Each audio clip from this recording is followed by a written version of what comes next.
Alright, what is up my homies, and welcome today to Gray Gaming. Today on our first commenter edition of the Commonwealth Contractor, we are going to be going over doors. So YouTube user Jack requested this video, ironically before we even posted our first Commonwealth Contractor video. So that's kind of a funny little situation where even before I had ideas for certain segments, your comments were being taken into consideration. So if you have any future ideas for things you would like to see in the Commonwealth Contractor series, definitely drop them in the comments below. But with all that said, today we're going to be talking about all things doors, both standard doors and powered doors. How do you work with them? How do you power them? And how do you control which direction they swing? So I've got a number of different structures built on this large platform over here on Spectacle Island. So here we've got kind of an early lighthouse prototype in the background. We're not going to worry about that. So with all that out of the way, let's go ahead and jump right in. So when we're talking about doors, there's a number of different doors throughout the workshop that you can find, and there's a few different places that they are located. So the biggest group that people know about are obviously the ones that are stored under the Structures Doors directory. So we have a few different ones to choose from. We have this large red wooden door. We also have this rolling powered door, which we'll be playing with a little bit with our wood structure. We've also got 4 different colors for this basic door. So we have white, blue, green, and red. We also have the same basic door, but with windows that have been broken out in the same color group. We also have this nice grating door, which I tend to like for industrial or like generator sheds. And we also have these concrete powered doors, which we will also be playing with a little bit. So you can choose between red, blue, and white with these. We also have these unpainted brown wood doors of various states of decay. We also have this nice metal door that's quite heavy and sturdy. And we have a few different variations of steel doors in various states of rust. There is also the Vault-Tec heavy concrete door, which we won't be focusing on today. But besides that directory, there's also a few other places where there are extra doors to be found. So one of these is under the warehouse directory. So under warehouse, there is also a doors directory where we have these rusted out steel doors with broken windows. We also have kind of some dried out wood doors with broken windows. And we also have these large barn doors as well in various states of damage and decay. But the big one that we like to use is the powered shop door, and we will be playing with this one as well. In addition to that directory, we also have the barn directory, where they also have their own door section, and they have these heavy wood doors. And the funny thing about these is I discovered after starting to play with them, these actually have a slower opening animation. So if you're kind of in a hurry and don't like having to wait for your door to open for you, you might not like these. Even if you do like the aesthetic of these wood doors, they actually are pretty slow to open. They also have the same large doors that are in the warehouse set as well, so I don't know why they duplicated those. Also under the miscellaneous section, there are doors that were designed to go with outhouses, so they have that nice crescent moon cutout as well. And finally, under the Vault-Tec build set, there is the Vault-Tec door, but these only snap and interact with the Vault-Tec build set, so you can't really use them unless you are specifically working with that build set. So with that out of the way, let's go ahead and play around with a few different styles of doors. So when we're working with doors, I'm going to go ahead and go over to this nice grating door. You can usually snap your doors with the handles on the right or the handles on the left. But a lot of users don't realize that this is not what dictates what direction your door opens. In fact, if you look closely enough, if you look at the opposite edge from your handle, you can actually see that there are hinges visible when we snap with our handle on this side. If we flip it around the other way, we can't see those hinges. So the visibility of the hinges is actually what determines what direction our doors swing. So let's just show, here I'm snapping this door without the hinges visible. And if I spin this one and the hinges are visible, if I exit workshop mode, because the hinges are visible, I know that this door is going to swing outward. And I know that this is going to swing inward because the hinges weren't visible when I snapped. So it's not necessarily the orientation of the handle that dictates, but rather the hinges. So to kind of go and confirm that, let's go to one of these doors. Do I have any stored so I don't have to waste building materials? Apparently not.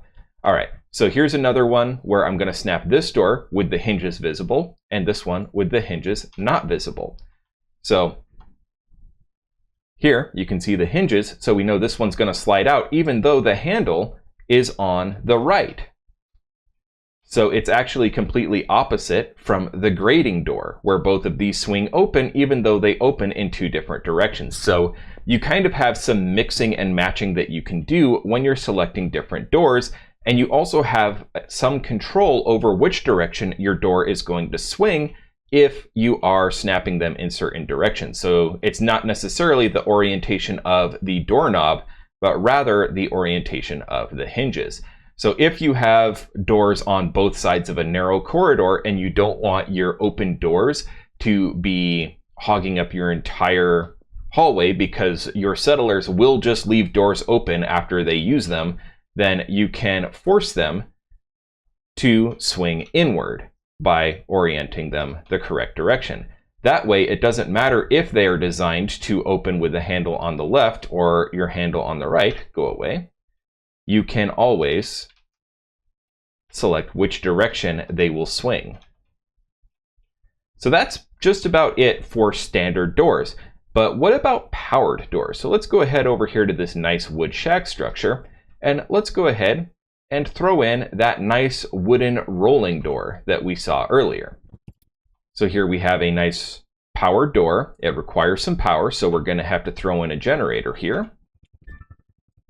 And we can go ahead and connect right up. But there's a bit of a problem. We can't interact with this door directly. We cannot say open or close. As long as there is power to this door, it will always remain open. All powered doors operate on this same principle.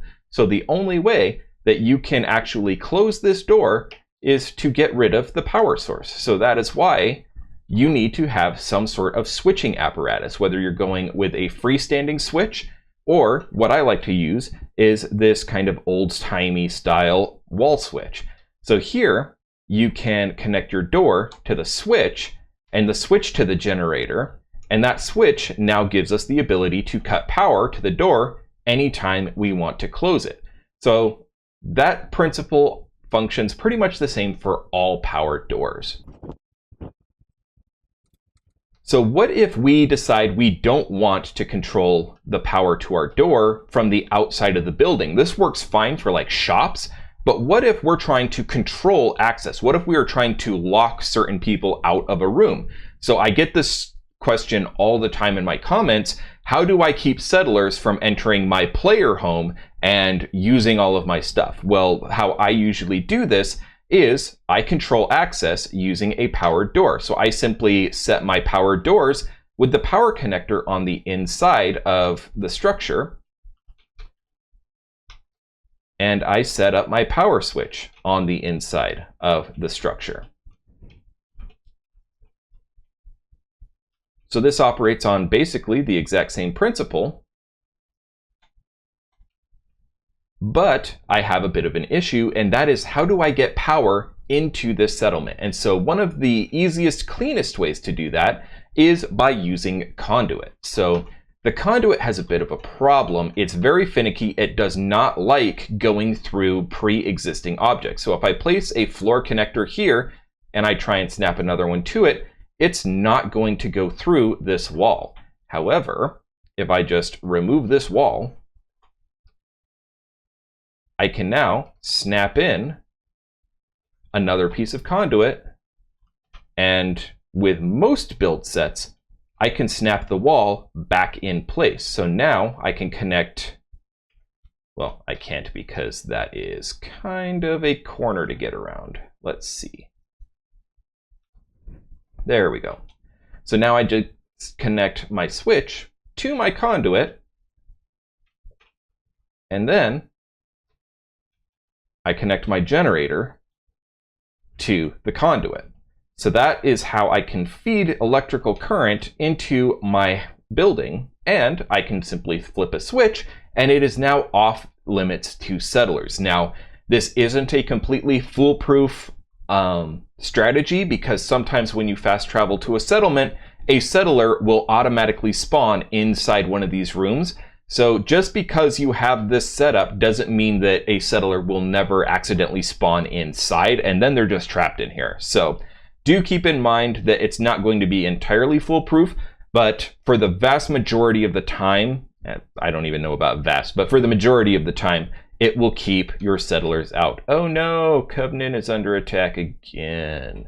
All right, so here, let's go ahead and learn how to work with one of these concrete powered doors. So we'll go ahead and recycle all this stuff. So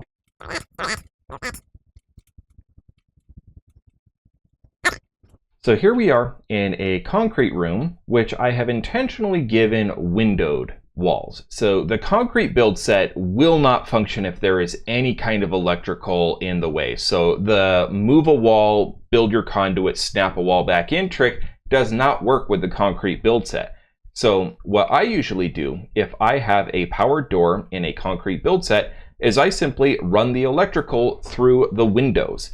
So here is a great example of that. So we'll go ahead, we'll connect our powered door to our power switch, and we'll go over to connectors, and we will simply start working our connectors around to the outside of the building. Where's my generator? Where did I put it? Did I store it? I did store it. That was stupid of me. Okay.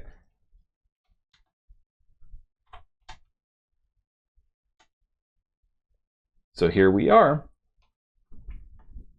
Same basic story, where we have our controllable access from the inside, and we're simply running our power out through a window. Now you can also accomplish this task with the meshing wall in the concrete build set. So under structure, concrete, walls, this wall with the meshing, you can also run wires through that meshing as well, so long as it's actually running through the meshing portion of the wall and not the concrete boundaries, the frame of the wall. So it can actually detect one way or the other which of these it's going through. So it's actually smart enough to detect that.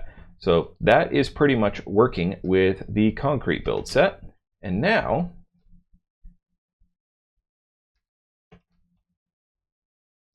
let's go ahead and imagine that we are working with a heavy shop door. So heading into warehouse, not prefabs, doors. If we have our heavy shop door, we need the heavy shop door to snap with its power connector in, and the heavy shop door always faces the power connector to the outside of the building, so it always snaps to flooring as if that flooring is the boundary of the building. So in this case, I added an extra row of flooring and pulled my inside flooring out so that this door actually thinks that the outside of this structure is the inside of the structure, essentially. So now I can simply go back to concrete and floors and snap my existing flooring back in.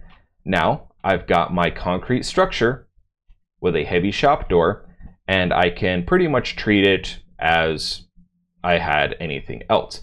So same story, I go to my electrical set, I grab my switch again, because I apparently stored it,